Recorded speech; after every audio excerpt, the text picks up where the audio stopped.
Muchísimas gracias al Centro Cultural España por esta jornada, por organizar esta jornada y por habernos invitado nuevamente al Núcleo Milenio Futuros de la Inteligencia Artificial, FAIR, donde este es un centro interdisciplinario donde hay gente desde las humanidades, desde las ciencias sociales, que es la que representamos más Mónica y yo, desde la computación y la informática. Y vamos a contarles, vamos a tratar de hacer sentido de varios proyectos en los que hemos estado desarrollando en el último año y medio, 2 años respecto a la inteligencia artificial. Y aquí vamos a hablar sobre todo desde cuáles son las narrativas que emergen en un contexto sobre inteligencia artificial en un contexto como el latinoamericano y el chileno, ¿ya? Entonces, y nos vamos a centrar en las narrativas, y porque hemos hecho numerosas entrevistas a usuarios de inteligencia artificial, sobre todo a usuarios que han interactuado con inteligencia artificial en los sistemas públicos, a desarrolladores y a tomadores de decisiones sobre la regulación que se está posiblemente discutiendo en el Congreso, ¿ya? Entonces vamos a hablar sobre todo con esos datos. José María en su brillante presentación reciente hablaba, muchas veces se refirió a que la inteligencia artificial era un dispositivo de poder hegemónico, y es hegemónico porque está naturalizado, y esa naturalización descansa mucho en la opacidad. Entonces ese es uno de los temas que tenemos dentro del milenio, no todos los proyectos, pero algunos, de tratar de develar esa opacidad cuando nosotros ciudadanos tenemos que interactuar con la inteligencia artificial muy pocas veces, o en general la ciudadanía, a lo mejor desde el punto de vista de nosotros, más desde ser más expertos, desde la experiencia podemos tener más conciencia, pero la ciudadanía en general, los niveles de conciencia son menores, eso es lo que hemos ido observando.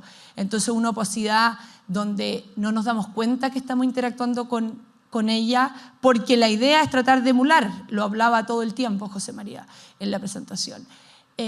Y también desde el punto de vista de los desarrolladores, muchas veces, dado la ininteligibilidad de los modelos, muchas veces tampoco ni los desarrolladores mismos pueden llegar a explicar a los resultados a los que se llegan.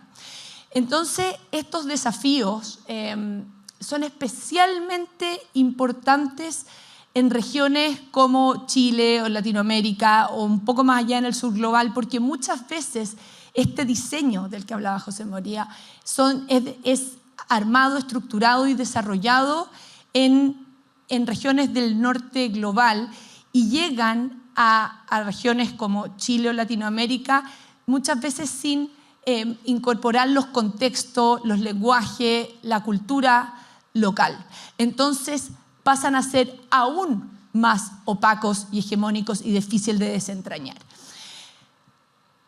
Entonces, en respuesta a esta idea, a esta opacidad, y en respuesta a esta hegemonía y a esta opacidad, se han hecho esfuerzos para aumentar los niveles de transparencia, ¿ya? Y de explicabilidad, para lograr mayor conciencia desde el punto de vista de la ciudadanía, y si queremos lograr eventualmente alguna confianza, porque algún desarrollador va a querer lograr un sistema que sea confiable, pero que sea una confiabilidad informada, una confianza informada, lo que llamamos nosotros. Entonces esto implica mayores niveles de conciencia, mayores niveles de alfabetización cuando interactuamos con estos sistemas, y eventualmente lograr o confianza o escepticismo, pero esto basado en estos mayores niveles de conocimiento. Entonces tenemos dentro de los proyectos que hemos desarrollado en una de las líneas del núcleo en la que trabajamos Mónica y yo. Mónica va a hablar, está con la garganta un poco débil, entonces va a hablar más hacia el final y después va a participar más en la mesa, o sea, cuando estemos conversando con José María. Entonces, lo que hemos tratado en una de las líneas que se llama Inteligencia Artificial, Ciudadanía y Justicia Social, es tratar de fomentar esta transparencia.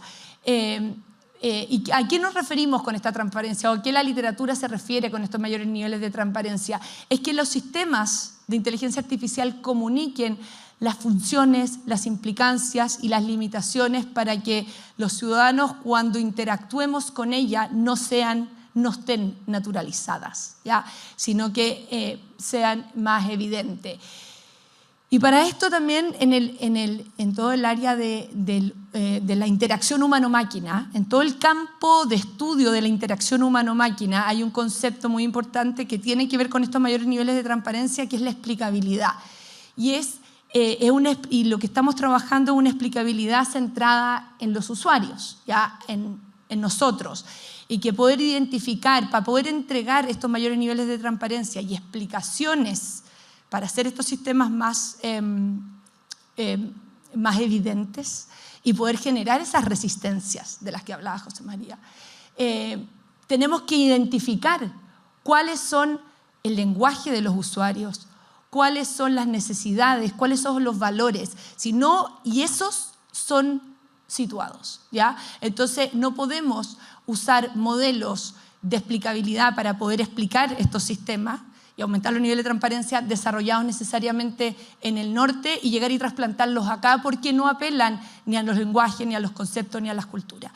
Y eventualmente hablamos de confianza, pero una confianza informada, si es que desarrollamos confianza o escepticismo, que esté anclada en los mayores niveles de conciencia y en los mayores niveles de conocimiento, y esto se genera a través de interacciones, experiencia y de una mejor comunicación de cuando está la inteligencia artificial desplegada.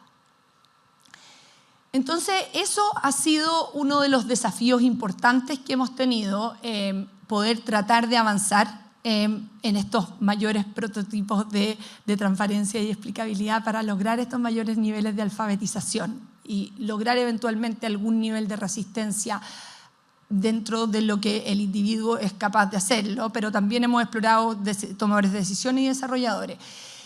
Es muy importante poder entender, como les decía, cómo la gente entiende los sistemas, cuál es el nivel de conocimientos que tiene, porque es la única manera de poder lograr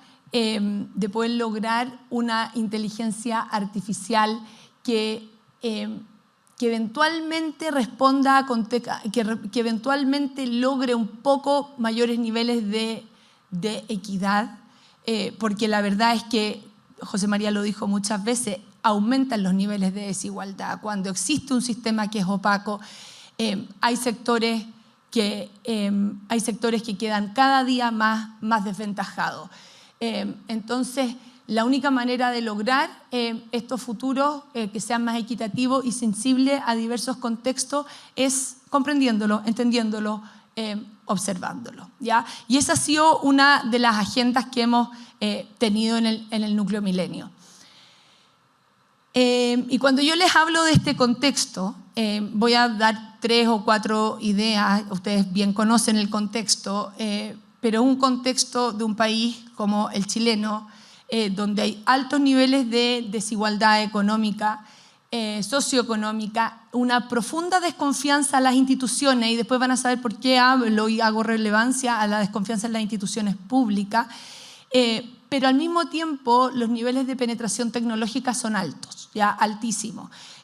Tiene posiciones de liderazgo respecto de Latinoamérica, donde los niveles de penetración de Internet y digitalización son altos, y según los índices del nivel de preparación de Chile frente a la inteligencia artificial, nos posiciona como líderes en Latinoamérica, ¿ya?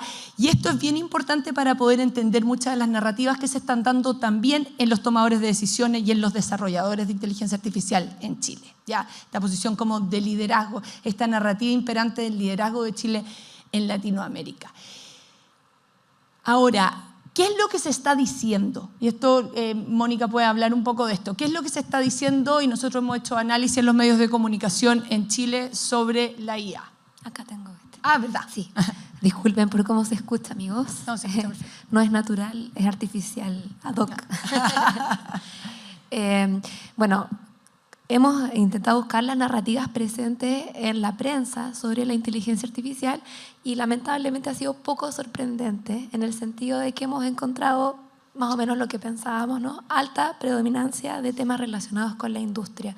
Esto confirma entonces nuestra idea de que la inteligencia artificial tiene como motor principal el empuje del desarrollo económico, aumentar, ¿cierto?, la predominancia de ciertas industrias tecnológicas también en esta región.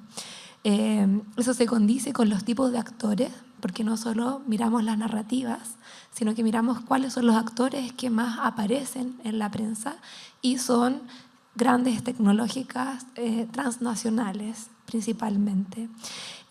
Buscamos esto bajo un concepto que tenemos en las ciencias de la comunicación, que es el media hype, que es como la hipérbole, narrativas que son exageradas, donde hay una alta emotividad, es decir, las noticias se presentan además con con una exageración en el fondo de lo que realmente es el asunto. Y esto, bueno, ocurre con distintos productos o temas y en este caso ha ocurrido notoriamente con la inteligencia artificial. Y hay muy poca crítica presente en la prensa sobre la inteligencia artificial. Las narrativas son optimistas y se presentan con un sentido de urgencia. ¿Qué es lo que hace este sentido de urgencia? Que nos veamos obligados a tomar decisiones rápidas sin poder meditar mucho ni sobre el pasado ni sobre el futuro, ¿no? Porque es una ventana de oportunidad que se nos abre y que tenemos que considerar pronto. ¿Sí tenés? Sí. Ahí. Ya.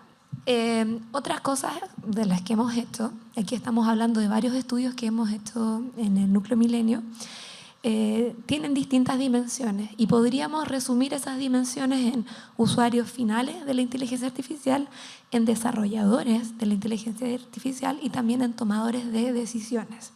¿A qué nos referimos? Con usuarios finales hemos estado entrevistando a personas que usan los sistemas públicos, principalmente el sistema de admisión escolar que tenemos en Chile, que es un algoritmo, también un analista de licencias médicas que usa inteligencia artificial en el área de salud y también en el ámbito del transporte. Entonces entrevistamos a personas que usan estos tres sistemas para que nos cuenten y de ahí obtuvimos algunas narrativas muy interesantes sobre la inteligencia artificial. Algunas de ellas son que la inteligencia artificial es como un titiritero, ¿cierto?, que domina y articula todo el escenario social.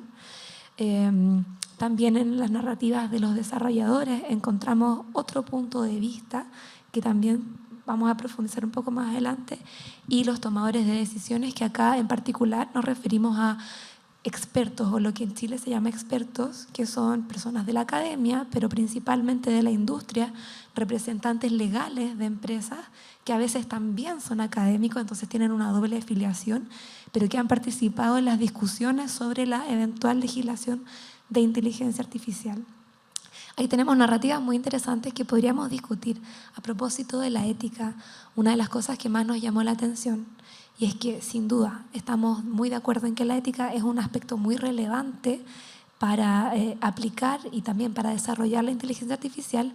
Cuando se trata de la discusión regulatoria, las narrativas sobre la ética aparecen vinculadas a los actores que están a favor de no regular la inteligencia artificial. Porque el argumento es, si la inteligencia artificial es una cosa, y ahí se topa con su dimensión ontológica también, es una cosa, es una herramienta, por lo tanto no tiene una agencia y por lo tanto no se necesita un paquete regulatorio, sino que simplemente al nosotros aplicarla podemos usar la ética o nos podemos guiar por estándares éticos internacionales como los de la Unión Europea y otros que ha desarrollado organismos internacionales. Así que podríamos discutir sobre eso. Me quedé pegada en la diapositiva. No, está bien, tranquila. Ya, entonces cuando Mónica decía, nos centramos en tres tipos de actores, en los usuarios finales o los usuarios, en los desarrolladores y en los tomadores de decisiones. Vamos a decir algunas cositas que hemos encontrado porque ha sido riquísimo la cantidad de datos y podemos hablar después en la discusión. Pero una de las cosas que nos hemos encontrado es que cuando a las personas, que son personas que han interactuado con sistemas públicos, se les pregunta por la IA, la inteligencia artificial, como este ente en abstracto, los niveles de confianza en Chile son altos, ¿ya? La gente tiende a confiar si el sistema funciona, si la máquina funciona, la gente confía. Si la máquina tiene errores en un inicio, confía en que se van a ir. Hay un tecnooptimismo, un tecnooptimismo como en esta futura promesa de que se van a ir solucionando en el futuro. Y el peso está en el usuario, donde yo me voy a ir acostumbrando a que esto funcione. Por lo tanto, la demanda a los sistemas, a los diseñadores, a las empresas que desarrollan es muy baja. Ya hay poca demanda por transparencia y explicabilidad cuando hablamos de inteligencia artificial en términos más abstractos, ya, o en general, como este concepto, cuando se reifica este concepto. Sin embargo, cuando nos centramos en los sistemas más específicos de inteligencia artificial y hablamos en aquellos que ellos han tenido que interactuar, las demandas de explicabilidad y transparencia aumentan. Entonces se genera, si hablamos como en los conceptos que habla José María, esta mayor resistencia, demanda, conciencia de las personas y demanda al sistema cuando te centras en sistemas artificiales específicos que son de mayor interés para las personas, ¿ya? Díganme que era una entidad que sería la que estaba detrás, sin importar si era automático, o sea, como diciendo, está bien que sea automático, no tengo problema, pero necesito saber que hay un proceso detrás, necesito saber que hay una explicación detrás, cómo llegó a este resultado, por qué me dio la licencia o por qué no me la dio. Esa demanda mayor aparece cuando, o ese escepticismo y demanda mayor aparece cuando hablamos de sistemas concretos. Ahora, cuando nos enfocamos en los desarrolladores, aparece esta idea bastante prevalente de cómo comunicar la inteligencia artificial, además de una serie de otras cosas que hemos ido encontrando, pero cómo comunicamos la inteligencia artificial desde el punto de vista de los desarrolladores, y aquí no estamos hablando del dueño de la compañía. Normalmente los desarrolladores son ingenieros de computación, algunos tienen posiciones de administración o gerencia en el lugar, y lo que en el fondo dicen, comuníquenla como un sistema computacional avanzado. No creo que el término IA tenga sentido. No, es computación, es solo un sistema computacional. Es centrarse en la técnica. Hablemos de modelos de IA en plural. Como sé más cómo se construye, dice uno de ellos, siempre trato de referirme a las inteligencias artificiales en plural. Trabajo con ciertas inteligencias artificiales porque son modelos específicos que hacen cosas determinadas. Enfoquémonos en los mecanismos, también dicen. Normalmente lo describo como un gran cubo de números. Tienes que saber que con este destornillador, cómo puedes ajustar cada uno de los pequeños tornillos para que cuando ingreses datos aquí, produzcas datos allá. Esencialmente intento mecanizar la inteligencia artificial porque creo que es una metáfora más honesta que la de una persona con un cerebro o con estas redes neuronales. Eso apareció, pero mucho menos que esta narrativa de la mecánica, de la técnica. Para mí es más útil deshumanizar la IA y representarla como una máquina compleja en lugar de usar otras analogías, y esto es algo que podemos discutir después.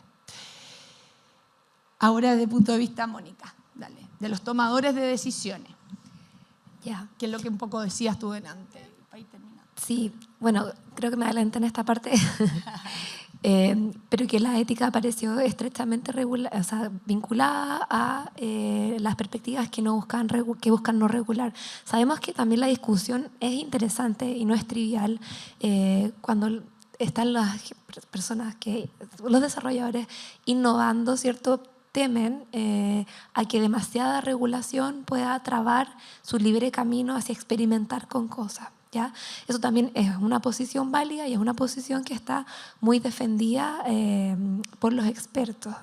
Sin embargo, no regular en absoluto nos pareció que era algo que había que problematizar, toda vez que, bueno, sabemos las inteligencias artificiales son muchas, hay problemas con englobarlas en un solo asunto y es algo que hay que proteger, ¿no? Los mismos derechos, derechos culturales o a la autenticidad son cosas que se pueden resguardar y proteger. Otra cosa preocupante de transmitir es que vimos en los expertos que se repetían las mismas narrativas tomadas de los medios. Sí. No, sí que eso fue interesante también, que los mismos discursos que aparecen en los medios son tomados de manera textual, literal, por los expertos cuando les toca exponer ante una comisión. Por lo tanto, no es trivial lo que se está hablando también en la prensa para tomar las decisiones regulatorias. ¿Sigo yo? Sí, sigue. Ya. Sí, está bien. Sí, perfecto.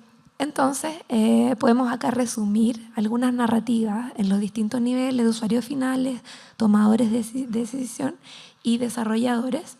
¿Ya? Y en los usuarios finales notamos que hay una tendencia a sentirse como sujetos experimentales y también una sumisión en este sentido, una rendición. Las personas nos decían, bueno, yo sé que estos algoritmos están todo el día cuando yo uso mi teléfono, entonces, ¿qué más da? Y podrá mejorar. También está asociado a una cierta confianza ciega, ¿no? Esto irá mejorando, hay un cierto optimismo. Por otro lado, los tomadores de decisión sienten que esto es como un patio de juego en lo que es la perspectiva internacional, donde se van a estar probando estas cosas. Sin embargo, tampoco se plantea de manera problemática, sino de que podemos aprovechar esa oportunidad y abrir nuestros patios para los centros de datos, porque de esa manera también podemos obtener cierto beneficio económico. Y por último, los desarrolladores hablan del término sandbox, ¿no? Como este cajón de arena donde podemos probar y probar de manera libre sin que tenga mayores consecuencias, ¿no? Entonces, estas son como narrativas geopolíticas que empezaron a emerger en los tres tipos de actores. Esta idea del el sujeto experimental o sandbox o patio de juego, de Chile posicionado como este terreno para poder experimentar, para poder testear, pero donde no tenemos muchas posibilidades de desarrollo, ¿ya? Que eso en el fondo es interesante cuando uno lo compara con todo lo que se está diciendo en Europa, en Estados Unidos, en China. Después, otra de las cosas de las que hablaba José María y que nosotros también hemos encontrado, que cuando los tanto desarrolladores como tomadores de decisiones, no necesariamente usuarios finales, ¿ya? Sino que los desarrolladores y tomadores de decisiones siempre tratan de posicionarse y ver y negociar entre, no dos paradigmas, entre tres paradigmas, que es el norteamericano, estadounidense, del libre mercado, la Unión Europea o Europa con la regulación, y China, que tienen una visión más distópica y centralizada de este desarrollo, ¿ya? Entonces, es como Latinoamérica, Chile como pionero en esto, pero cómo Latinoamérica se va a posicionar, eso es una de las preocupaciones más grandes que hay entre desarrolladores y tomadores de decisiones, se va a posicionar entre uno de estos tres paradigmas. Y lo otro importante que este estatus pionero del que hablan, entonces, están entre cómo nos vamos a posicionar entre estos tres y al mismo tiempo cómo Chile también se convierte en el primer país de América Latina donde pudiéramos tener una regulación integral sobre inteligencia artificial. Entonces existe esta posibilidad de tener una regulación y ser pionero en esto, y por otro lado, como decía Mónica, este estatus pionero, si le ponemos una regulación, nos empiezan a encadenar y no nos permiten experimentar y aprovechar este terreno de experimentación posible. ¿Lo haces tú? Ya.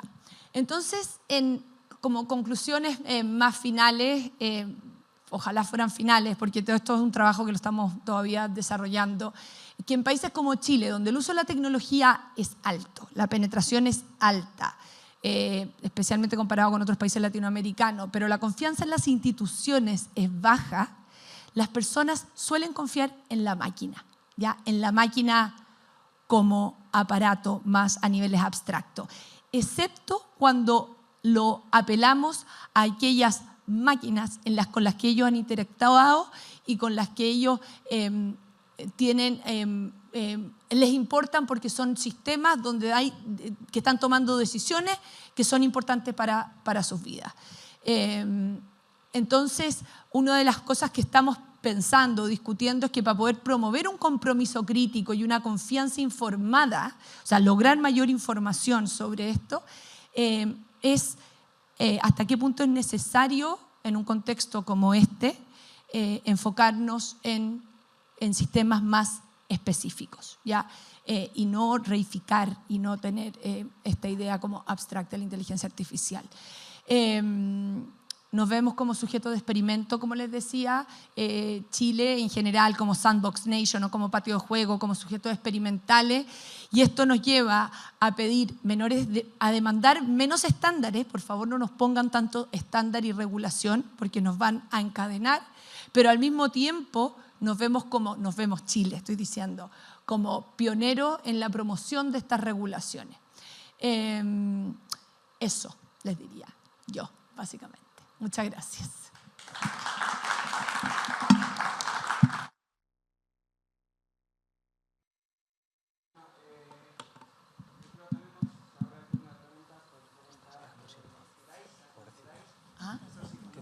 Se está quedando sin voz, pobrecita. Sí, me voy a permitir hacer un multiverso. En la exposición que hiciste, José María, en la Universidad de Tlaxcala, en el segundo Congreso Iberoamericano de Derechos Culturales, le atribuiste a la autenticidad una de las modalidades operativas, digamos, de bajada, obviamente normativa, y a propósito de la exposición de las colegas, que está muy interesante para Chile, la posibilidad que dentro del campo de los derechos culturales pudiésemos poner un pequeño freno de humanización o de humanidad o de uso ético, no por parte, digamos, de los algoritmos. Esta conceptualización de la autenticidad, yo sé que a nivel filosófico tiene kilos y, no sé, kilómetros de bibliografía, pero a nivel operativo, normativo, ya es un poquito más complejo, ¿no? De pronto se enfrentaría directamente con restringir la libertad, por ejemplo, de creación o de expresión incluso. Y la autenticidad también pareciera que está más asociada en la tradición de derechos culturales a los patrimonios, es decir, a que lo que pareciera auténtico y casi todos los conceptos asociados a autenticidad que yo conozco en el plano normativo y de políticas culturales también, refieren a eso, a algo que es endogámico de un territorio o de una comunidad. Entonces hasta ahí estaría más fácil, ¿no? Por ejemplo, sello de excelencia y de, no sé, de pertenencia. A ver, ayúdame, Enrique. Cualquiera de los mecanismos que tenemos en cultura y que de alguna manera protegen aquello que está en condición endogámica en un territorio o en una comunidad, ¿no es cierto? La materialidad para la construcción de cierta tecnología de viviendas o de artesanías o de etcétera, ¿ya? Patrimonios. Hasta ahí, autenticidad y patrimonios me resulta una posibilidad. Pero ¿qué ocurre con la ficción? Que es una problemática que planteó Víctor en ese mismo congreso. ¿Cómo deja de ser auténtico algo que está creado por la imaginación humana, manteniendo esta tradición de libre expresión y de creatividad, derechos autorales, en fin, que es otra tradición que marcha en paralelo a la de los patrimonios? Eso. Pues mira, por ser breve, tú lo has explicado muy bien. La idea de la autenticidad opera en el ámbito de la protección del patrimonio histórico, especialmente del patrimonio arquitectónico. Ya está en la Carta de Venecia, está en la Declaración de Nara. Hay una tradición que hace que cuando se afronta una intervención sobre una obra, tiene que ponerse de manifiesto que el fenómeno de restauración no puede quitarle al observador humano la confiabilidad de que lo que está viendo restaurado no se disocia del objeto original. De manera que la explicabilidad de ver una obra histórica que acumula siglos de manera novedosamente manifestada tiene una explicabilidad en que se diferencia lo que se ha restaurado de lo que no se ha restaurado. ¿Qué parte arqueológica se preserva? ¿Qué parte se puede? Y al ser humano se le coloca en una posición central porque su visión humanocéntrica está permanentemente generando la confianza de una explicabilidad en la trazabilidad de la restauración, ¿vale? ¿Cómo trasladamos eso a la relación con la inteligencia artificial? Cuando hablo del derecho cultural a la autenticidad, me estoy refiriendo a que debemos preservar todo ese, iba a decir, patrimonio que simbólicamente se asocia a la condición humana y que nos explica como seres humanos y que tiene que ver con lo que mencionaba antes, la condición humana de la que hablaba Hannah Arendt, que son esos aspectos que cada uno de nosotros asociamos a nuestra biografía y que nos permiten identificarnos como seres humanos semejantes en nuestra existencia, y en los cuales hay todo un repositorio de vivencias simbólicas que han ido generando un patrimonio histórico que está asociado al patrimonio biográfico que el ser humano tiene en sí mismo a través de la cultura. ¿En qué se traduce eso?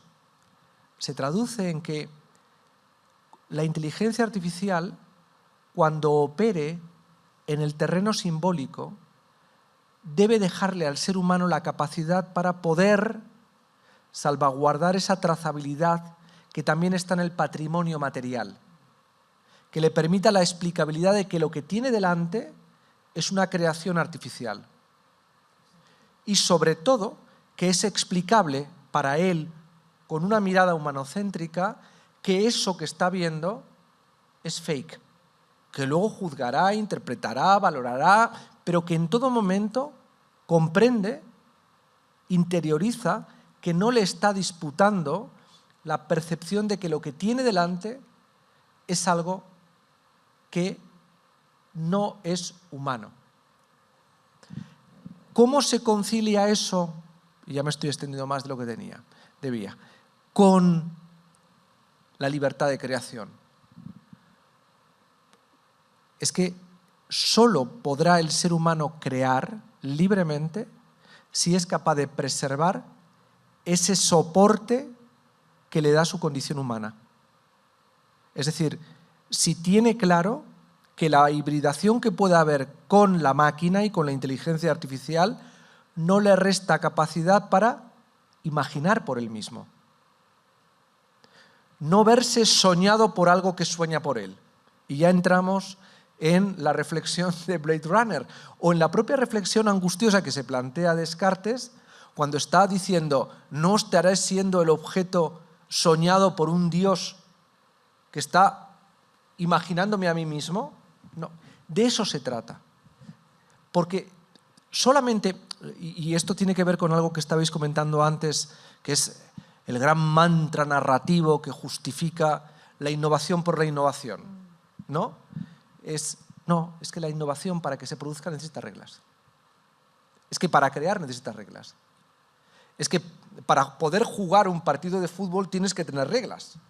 Si no, no puede imaginar el jugador desplegar el talento con el que mete un gol imposible a los ojos de todo un auditorio. Si no hay un árbitro, si no tiene delante una serie de reglas, no podría desplegar su genio.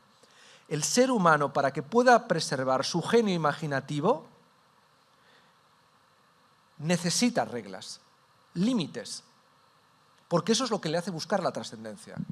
Si no tiene límites, entramos en el mito de Prometeo, en la hibris, en la soberbia que desborda la capacidad humana para crear, y entonces lo que hace es crear, y esto es una reiteración mítica en la historia de la humanidad, que se repite en todas las culturas, cuando el ser humano crea desde la hibris, produce monstruos. Produce monstruos, porque han nacido de lo que está fuera de la medida. Y lo que estamos haciendo, desarrollando sistemas de inteligencia artificial sin reglas, es monstruos potenciales. Y en esos momentos en los que no hay límites, como decía Gramsci, en esas transiciones en las que se rompen todas las reglas de un mundo pasado para construir un mundo futuro, surgen los monstruos. Yo soy médico, sé que no conozco de esto. Lo siguiente, cuando ustedes conversaban con aquellos líderes, ¿verdad?, del uso de la tecnología, de la inteligencia artificial, y hablaban de regular. ¿A qué se referían? ¿Qué es lo que había que regular? ¿Qué aspecto había que regular? Porque, les insisto, le hablo desde mi ignorancia, ¿no?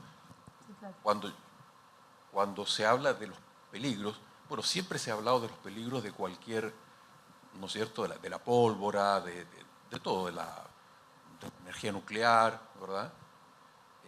De todo. Y después está, bueno, si se regula, ¿quién regula? Hablamos, si se ponen límites, ¿quién pone los límites? Porque ahí también entramos al tema de que el que pone los límites es el que domina, ¿verdad? No sé qué me pueden... Sí. Muchas gracias por esa pregunta. En realidad es muy necesaria, sí. Porque, claro, partimos de la base de que cuando lo que acá le llamamos inteligencia artificial son un sinnúmero de tecnologías muy diversas que tocan todos los ámbitos de la vida en sociedad. Entonces, lo que se buscaba acá, ¿cuál era la discusión? Era, bueno, vamos a crear nuestra propia legislación de cómo la inteligencia artificial puede aplicarse, usarse en Chile, o vamos a adoptar legislaciones como las que se están creando en la Unión Europea, en Estados Unidos o eventualmente en China. ¿Y qué es exactamente lo que se busca regular? Bueno, el principal modelo que se considera acá es el europeo, donde la legislación está basada en riesgo. Ya se establecen distintos tipos de riesgos de las tecnologías en general. Entonces, algo que también, yo tampoco soy abogada, pero entiendo que eso entra en acción cuando una inteligencia artificial entra en uso, ¿no? Y si se va a permitir o no determinados usos que podrían afectar en 3 distintos niveles de riesgo. Ahora, lo interesante es que acá se discutía si teníamos que adoptar esa legislación, que por supuesto es muy general porque son muchas tecnologías en ámbitos muy diversos, y basarnos en algo que es dañino, potencialmente dañino o que no es dañino, riesgoso. Y en Chile se discutió en algunas mesas, ¿sí? ¿Por qué no pensábamos mejor en algo basado en daños? Porque así trasladábamos el riesgo, que es abstracto, que es lo que hace la máquina, a daños que recaen sobre las personas y ponemos el acento en quiénes son los potenciales dañados o perjudicados con estas tecnologías. Entonces, bueno, no sé si te aclaro muy bien porque es una legislación o son proyectos de ley, uno que se discutió en la Cámara de Diputados y otro proyecto que se buscó crear en el Senado, y de esos ninguno está ahora todavía en su etapa aprobada, ¿no? Son cosas que se siguen discutiendo. ¿Querías agregar algo? O sea, podemos ser, si lo llevamos, como tú dijiste, yo soy como ajeno y no me puedo imaginar cómo poder regular algo que tenga que ver a lo mejor con los daños o los riesgos. José María hablaba de que la inteligencia artificial se nutre de datos, ¿ya? Esos datos son opacos. No sabemos el desarrollador qué datos son los que usó porque no les estamos exigiendo o demandando que transparente con qué datos entrenó su algoritmo o su sistema, ¿ya? Para proveer, por ejemplo, licencias médicas, un tema tan sensible como ese, ¿ya? Entonces, de aquí cuando hablamos de regulación, ¿de qué estamos hablando para poder llevarlo a un terreno lo más concreto posible? A poder, por ejemplo, exigirle a que el desarrollador transparente con qué datos se entrenó. Entonces, eso te aumenta las exigencias de usar datos que tengan en la medida de lo posible, menor cantidad de riesgos. O si ese sistema que puede tener sesgos en los datos con los que entrena, durante el proceso de entrenamiento, durante el proceso de clasificación, etcétera. Pero si eventualmente no está funcionando bien y está discriminando a un grupo de manera sistemática en entregar licencias, volviendo al mismo ejemplo, en el fondo que eso pueda ser sujeto de regulación y de castigo, eventualmente. Sí, ya, para ser lo más concreta posible. Hola, muchas gracias por las intervenciones. Es una discusión obviamente muy importante, muy larga también, y gracias a José María por los detalles, ¿no? Y la genealogía del capitalismo cognitivo, ¿no? Que estamos viviendo hoy en día. Quizás el mismo ser humano sea el mayor monstruo, ¿no? Entonces, claro, y por ahí va una pregunta para ti y otra pregunta para usted, ¿no? En primer lugar, quizás pensar en relaciones más que humanas, ¿no?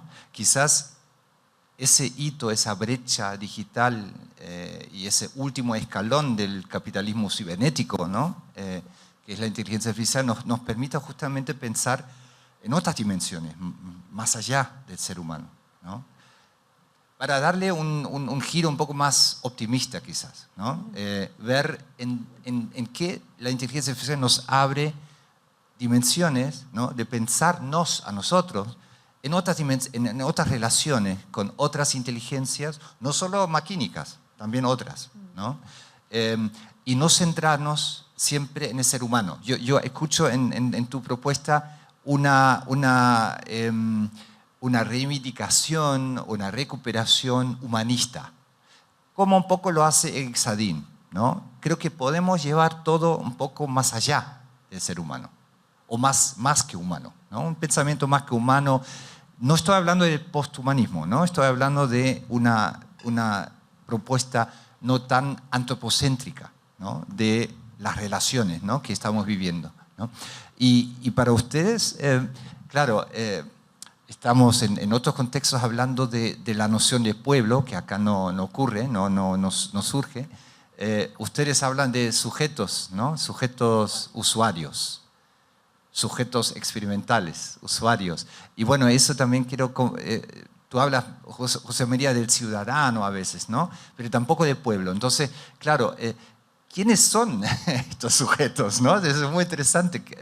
A mí, yo obviamente yo trabajo más en las humanidades, en las artes, ¿no? Y ahí son los artistas, ¿no? En cierto sentido también usuarios, pero otro tipo de usuarios, no sujetos, como dicen ustedes, usuarios finales, ¿no? Me encanta esta terminología, ¿no? Los usuarios finales. ¿Qué son usuarios o sujetos, ¿no? Ciudadanos? Yo creo que ahí hay una confusión también, no de ustedes, queda muy claro a qué se refieren ustedes, los tres. Pero claro, mi confusión es de quiénes estamos hablando, ¿no? Realmente. ¿Quiénes son los usuarios hoy en día, los ciudadanos? Podemos hablar de pueblo, etcétera, ¿no? 73 millones de personas que votan a Trump, ¿no? O sea, no es poco. O sea, es como cuántas veces Chile, ¿no? Entonces, eso es lo que me pregunto, ¿no? ¿Cómo clase media era una noción que usaste mucho, ¿no? O sea, entonces... ¿Qué es esto? ¿No? ¿De quiénes estamos hablando? Es una pregunta que me hago yo y obviamente tampoco espero que la respondan, pero sí, digamos, quizás unas ideas, unas pistas, ¿no? ¿De quiénes estamos hablando? ¿No? A ver, hablamos de nosotros. Hablamos de nosotros en la idea de que cada uno de nosotros estamos en contacto bajo la influencia o bajo la incidencia de sistemas de inteligencia artificial. Cuando uno viaja en avión, ya lo hace bajo sistemas de inteligencia artificial que operan en el propio avión, a través de los motores, a través del piloto automático, a través de todo lo que representa la tecnología aplicada con sensores que recorre toda la estructura del avión. La inteligencia artificial está interviniendo en la captación de información que transforma en conocimiento algorítmico, que permite a una máquina, en este caso a un avión, volar. y donde la incidencia del peso humano cada vez es más marginal. Porque hay una tendencia hacia una autonomía cada vez mayor en la toma de las decisiones que operan sobre el avión. Porque incluso quien toma las decisiones últimas, que sigue siendo un ser humano, sin embargo, está cada vez más condicionado por el conocimiento algorítmico que le lleva a él a tomar sus decisiones. Ahí vamos entrando en un escenario en el que se va produciendo, y este es uno de los retos que tenemos todos nosotros por delante, por eso la importancia de salvaguardar una cierta mirada antropocéntrica en esta reflexión, estamos generando una nueva alteridad. Hasta el momento, la alteridad, la otredad, nos la ha dado alguien con quien teníamos, sobre la base de esa condición humana, capacidad para empatizar. Así hacíamos posible el diálogo, la conversación, la interpretación de la experiencia humana. Nos estamos asomando en un proceso en el que se escala la autonomía de la máquina hacia algo que, como decía al comienzo, puede desarrollar quizá dentro de 20, 30 años, no lo sabemos, a lo mejor nunca, pero hay muchos que opinan, expertos en esto, que es inevitable que esa realidad se dé, una criatura sintética con capacidad de desarrollo de estados mentales, que inspirados en el archivo de información de estados mentales humanos, sin embargo, en el clic que se pueda producir, genere un nuevo estado mental. Esa otredad será radicalmente no humana. Yo creo que debemos prepararnos para ese escenario. Y aquí es donde apelo a quién me estás hablando, a nosotros como especie. ¿De acuerdo? Hablamos a nosotros como especie, porque vamos a entablar por primera vez una otredad que no es humana. Y eso puede gestionarse de dos maneras.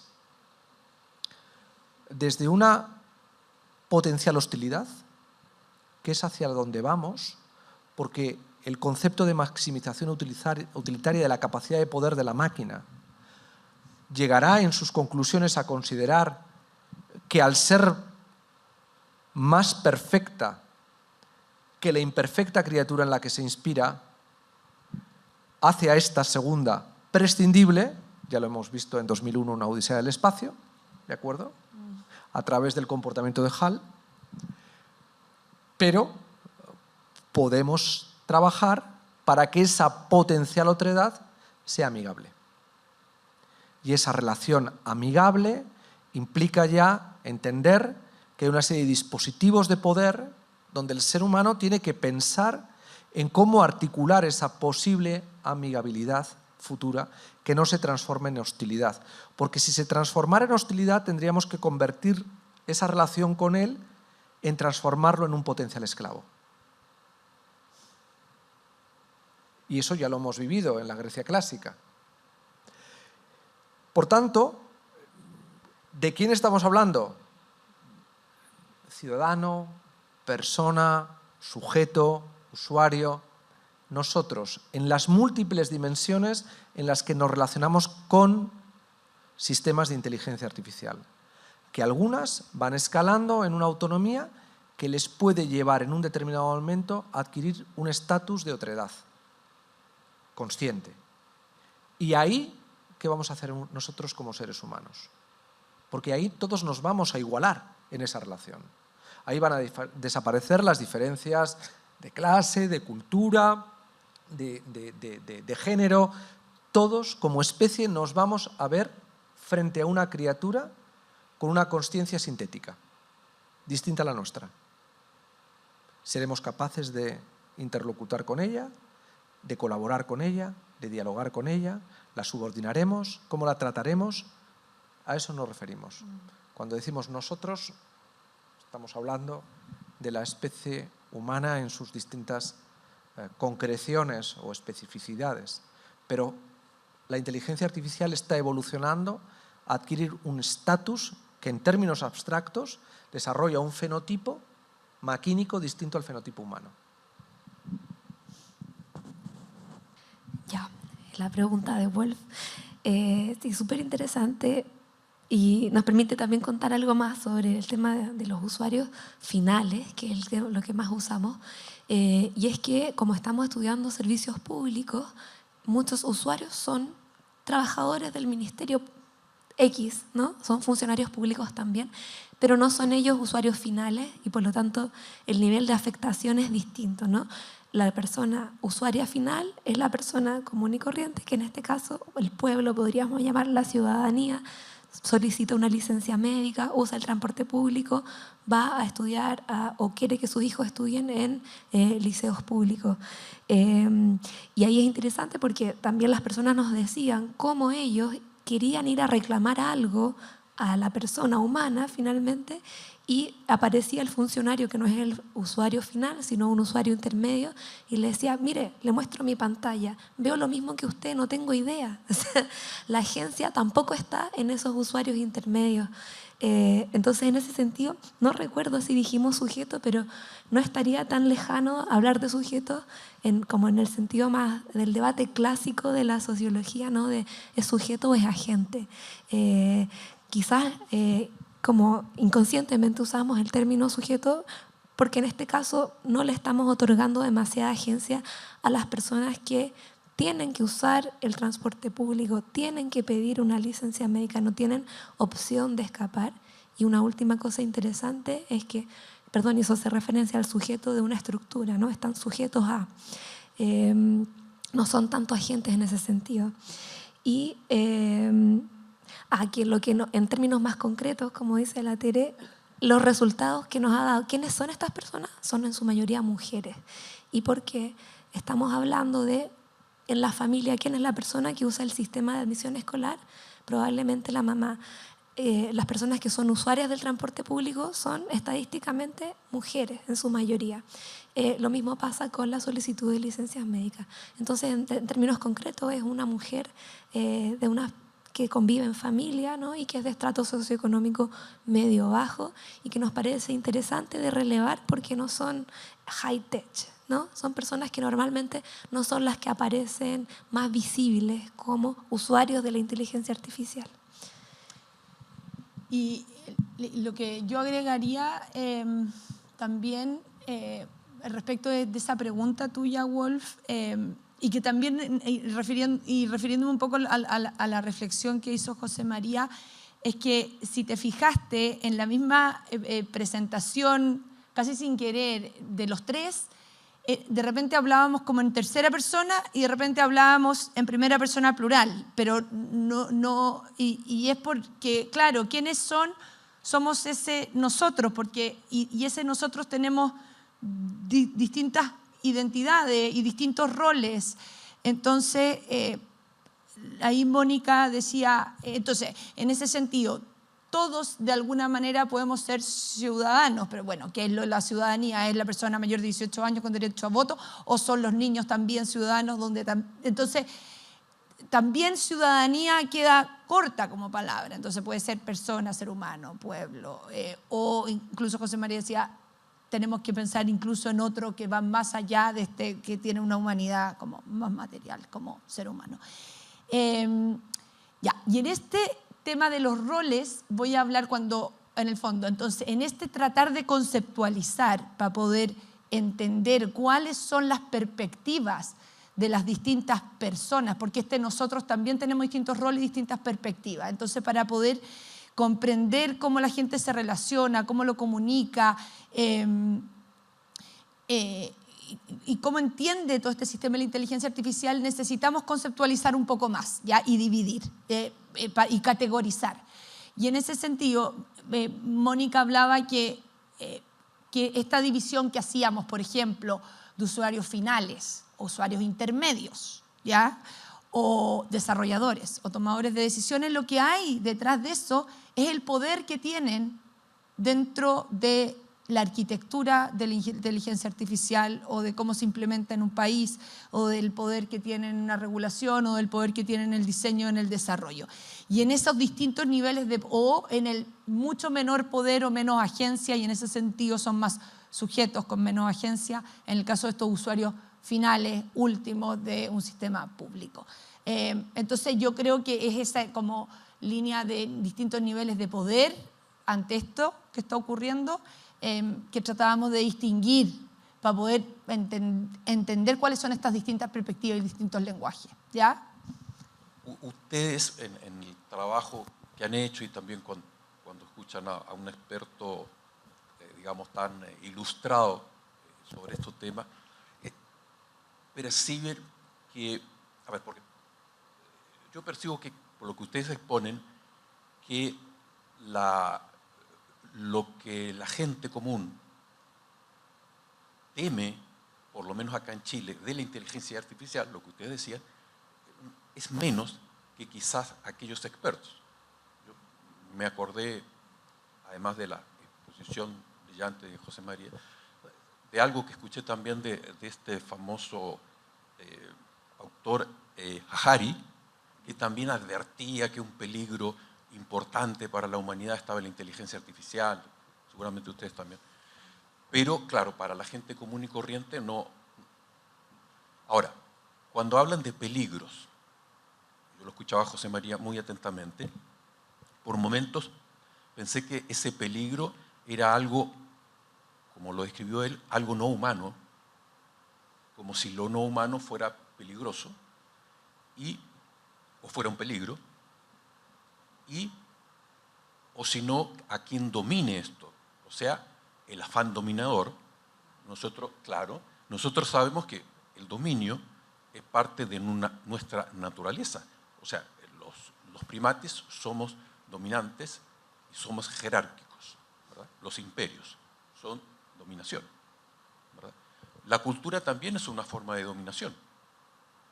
Bueno, por lo menos así opinan, qué sé yo, los islámicos, que no quieren saber nada de la cultura occidental porque la dominan, piensan que pueden ser dominados. Entonces, ¿el peligro cuál sería? Que la inteligencia artificial se transforme en algo no humano, que los humanos dominan esa inteligencia artificial para sus propios fines, o que la inteligencia artificial no funcione. ¿Cuál sería el peligro?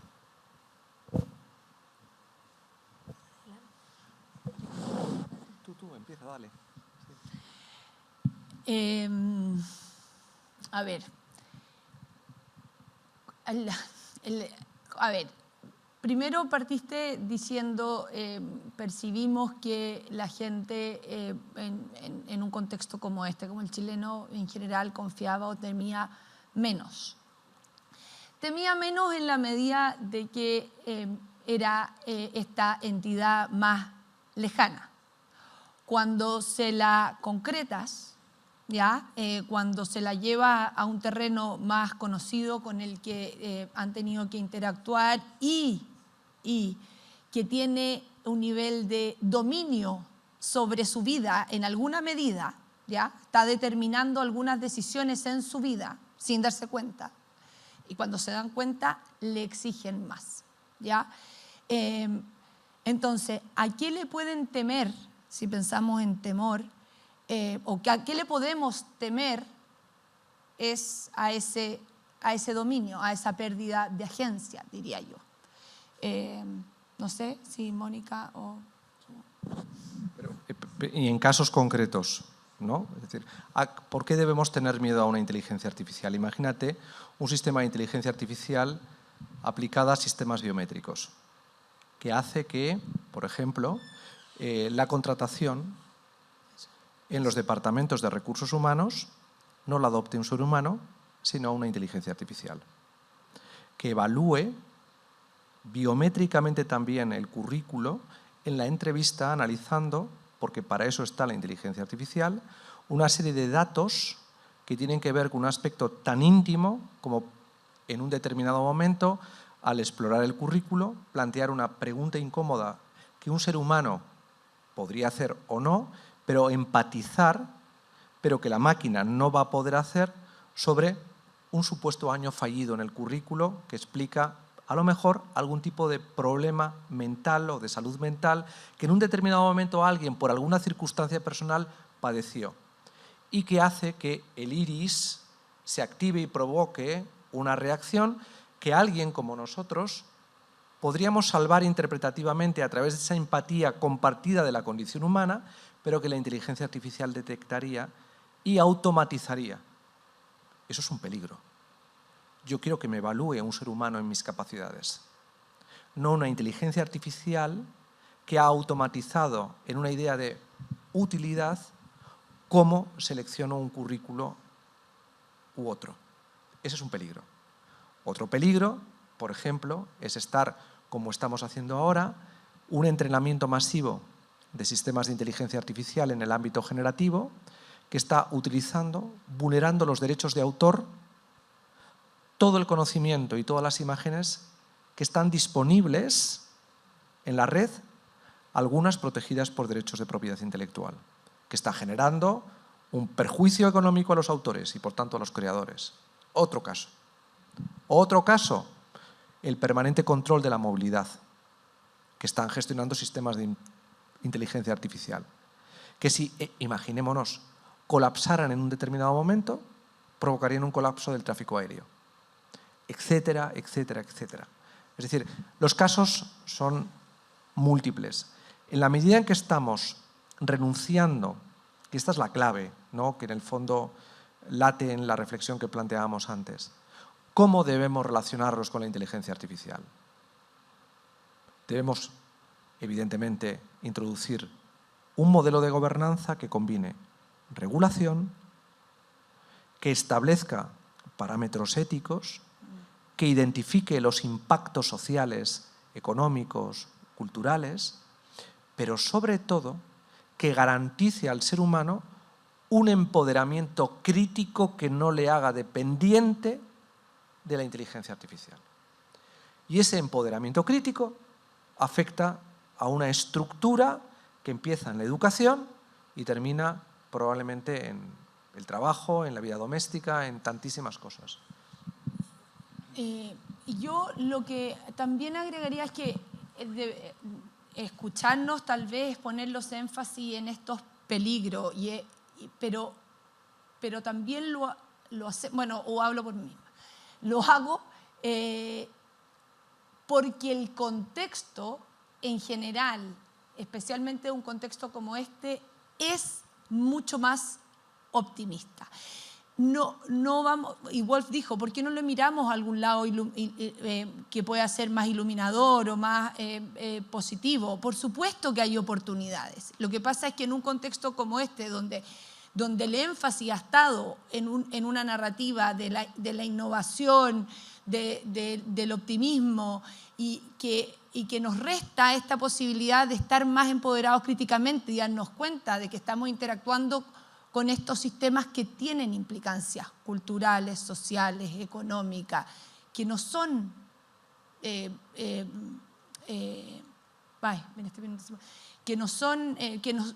como inocuos, sanitizados, se los muestra como una cosa sanitizada o inocua, gracias. Entonces, yo creo que aparece esta narrativa un poco más negativa, pero yo creo que es en contraposición a toda esta cosa que impera, que es mucho más positiva y optimista.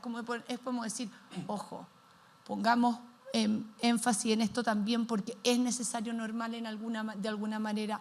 Es necesario advertir de los peligros. ¿Por qué es necesario advertir de los peligros? Porque necesitamos, y voy a volver a lo que hemos tratado como agenda del grupo de investigación, a mayores niveles de transparencia. Probablemente ese último usuario no va a saber exactamente si yo le digo qué dato se usó. A lo mejor no le voy a entregar tanto empoderamiento porque no va a poder distinguir si el dato era de buena calidad o el grupo de datos era de buena calidad para entrenar la máquina que hace el reconocimiento facial y por lo tanto discrimine menos a personas de lugares rurales o de discriminación de voz, por ejemplo, los chatbots de sistemas médicos. Aquí me voy a poner otro ejemplo concreto con el que no hemos encontrado. Una cosa que está muy extendida en los sistemas de salud son los chatbots, ¿cierto? los chatbots que te llegan por WhatsApp, que están entrenados y que donde uno les tiene que confirmar la hora o el examen o todo tipo de temas médicos.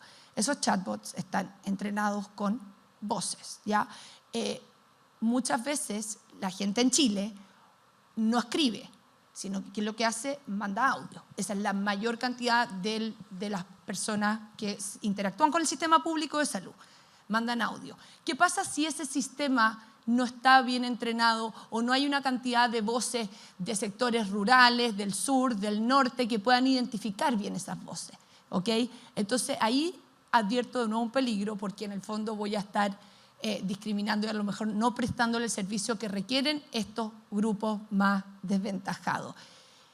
Si yo no exijo al sistema mayores niveles o mayores estándares, por lo menos en el entrenamiento de estos sistemas, por supuesto que van a haber peligros. Pero si nadie los dice, van a pasar colados en este media hype o en esta hipérbole de la tecnología y de la innovación y de la eficiencia y de la facilidad que tenemos para interactuar con ellos. Pero no es que no tengan nada positivo, pero yo creo que es un momento de poner complejidades a esas narrativas. Eso. Yo quería decir una cosa sobre lo que temo y sobre el peligro, sin que se tome, por favor, como una crítica. Pero a mí lo que me preocupa es que cuando hablamos del humano, estamos hablando de lo masculino. Cuando hablamos de que el ser humano es dominante, lo que sabemos en la historia es que un mundo regido por hombres se ha basado en la violencia y en la dominación. Y no hemos tenido la oportunidad para saber cómo sería ese mundo regido por mujeres. Entonces, cuando hablamos de la confianza y hablamos del lenguaje, por ejemplo, a mí a lo que me lleva la confianza es precisamente a la lengua materna, a una de las teorías que tiene que ver con cómo se transmite el lenguaje, dejarlo bien en el suelo, que tiene que ver con el vínculo. Y cómo ese vínculo entre mujeres y descendencia y entre mujeres va de alguna manera permeando en la comunidad, la otredad. Cuando Joseph Steiner habla sobre el lenguaje maravilloso en Después de Babel, lo primero que te dice precisamente es que es nuestro lenguaje, la posibilidad de tener formas del infinitivo, formas del subjuntivo, un isi, los que nos permite dar una noción de otredad o dar una noción de esperanza. Y que todo esto son figuras de la sintaxis. Entonces, desde mi punto de vista, a día de hoy, ¿en qué confío yo? En dar más espacio a las mujeres. En cuanto hablemos del humano, hablemos de lo humano masculino. Porque lo que sabemos es que en estas empresas lo que tenemos son hombres blancos. Es lo que tenemos. Sospecho que en China lo que tenemos son hombres también.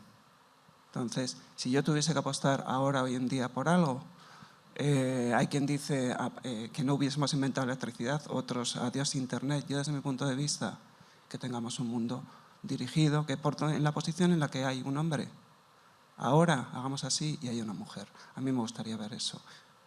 Y cómo sería una inteligencia artificial donde las decisiones fuesen tomadas por mujeres. Yo podría añadir algo muy breve porque creo que ya lo han dicho todo. Pero para mí la palabra clave es dato, ¿no? La forma en que se conoce, por ejemplo, en los sistemas públicos, los datos los sistemas públicos están reemplazando las antiguas o anteriores formas de conocimiento. Por ejemplo, encuestas representativas, donde había una muestra pensada, ¿no?, para hacer una política pública y que tenía que representar las distintas categorías sociales. Ahora lo que se hace es, bueno, ¿cuáles son los datos que tenemos? Y con eso diseñamos una política pública o ejecutamos algo. Y esa muestra no está pensada. Y como dice Gonzalo, hay tipos de personas sobre representadas en estos datos, lo que conlleva muchos sesgos y discriminación en estos sistemas.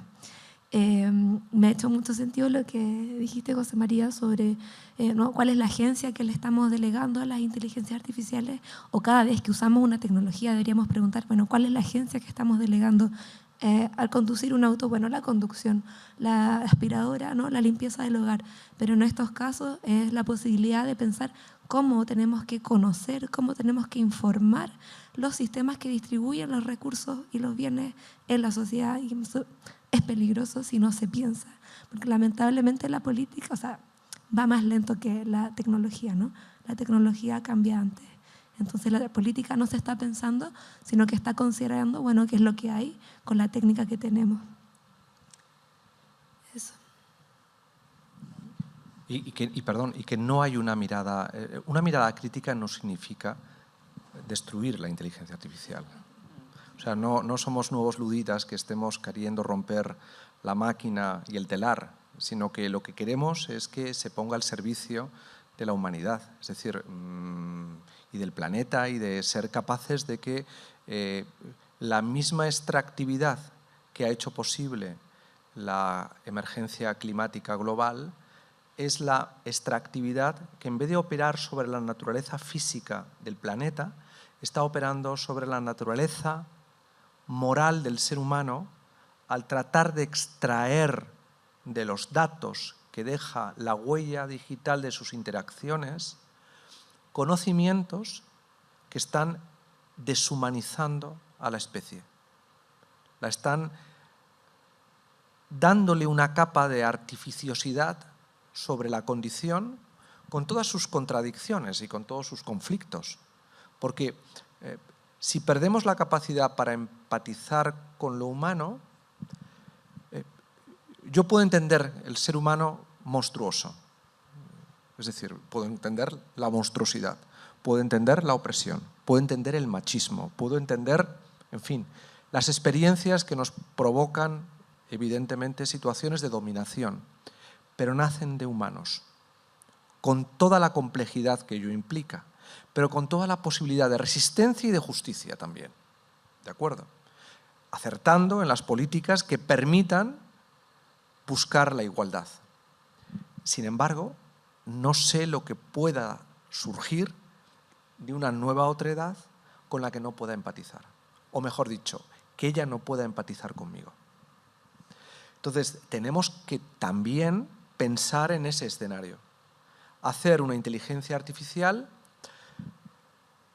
aplicada a los cuidados, amigable, que sea capaz de desplegar una sensibilidad que en un determinado momento ayude al ser humano a resolver conflictos en los que él por sí mismo ha fracasado hasta el momento. Pero para eso hace falta trabajar desde la evitación de los problemas que aquí hemos descrito. Pero no significa que queramos ir como Yoda dándole golpes a la máquina, no, al R2D2 de turno porque lo consideramos como hostil. No, o sea, no, sino que lo que queremos es que por el camino podamos salvar una transición crítica que ahora mismo, o sea, pensemos, el otro día leía un informe del MIT que es abracadabrante, pero en el año 2027, según las proyecciones del MIT, el 43% de los empleos estarán automatizados ya. Pero en el 2033, el